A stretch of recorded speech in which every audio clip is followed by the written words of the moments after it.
My name's B, and I am an Army veteran. We are really just synergistically talking about veterans and cannabis and how those, at least in conjunction, have affected my life. I joined when I was in high school.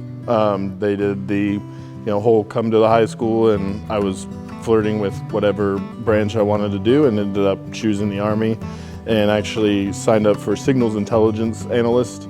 And that was a big job at the time because Saddam Hussein had just been caught with pretty much SIGINT, so they were the secret squirrels is what we call them. So cannabis is important to me because it has really just enhanced my life in a sense to where the things that I cope with are just a little bit easier. To be able to do what I did and a lot of the things that I would say would really scare a person in normal life and in the civilian world. And I had to come back as a 20-year-old kid, feeling like a monster, but everybody's telling me that I'm a hero. It is a huge discombobulation of emotions. You get to view your traumas and view what really happened to you from a different perspective, because it's like THC is, mind altering. It's a psychoactive substance, so you can, especially with the right kinds of therapy, brings you to a level where you can almost handle what you saw, what you had to do in a different perspective. So I feel like that type of alternative therapy and treatment was very successful for me. For me, that helped me, and the therapy in conjunction with that, I feel like that was a very good alternative route that I took. And a lot of my friends aren't here right now, and they took the alcohol route or the opiate route, and it's pretty obvious it doesn't work.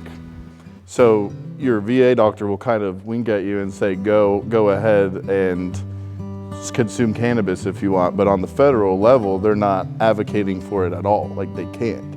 They don't have programs for veterans to go and sit down and say, okay, if you choose to use cannabis as an alternative medicine for your pain, PTSD, whatever, what have you, this is what you should know and what you do need to do, what you don't need to do. Because I feel like a lot of it is just so new and whatnot. It's a new science, so a lot of people don't even know what to ask.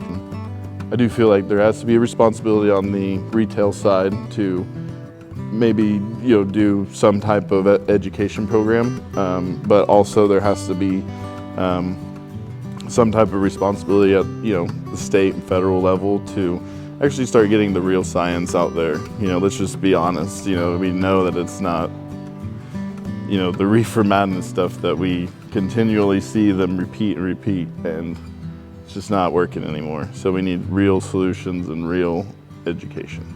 I feel like there's so many ways to administer it that a lot of people just, oh, I smoked a joint and I gave up type of thing, where it's like they really could be getting legitimate relief if they found that strain or that thing that really gives them relief that they need. It's a wonderful medicine to me, and it's a lot better than just being handed a pill by the VA. All that, I'd like to thank Kana Koin for connecting me with a licensed dispensary, and through a licensed grower was able to get a nice ounce for next to nothing. So I appreciate it a lot.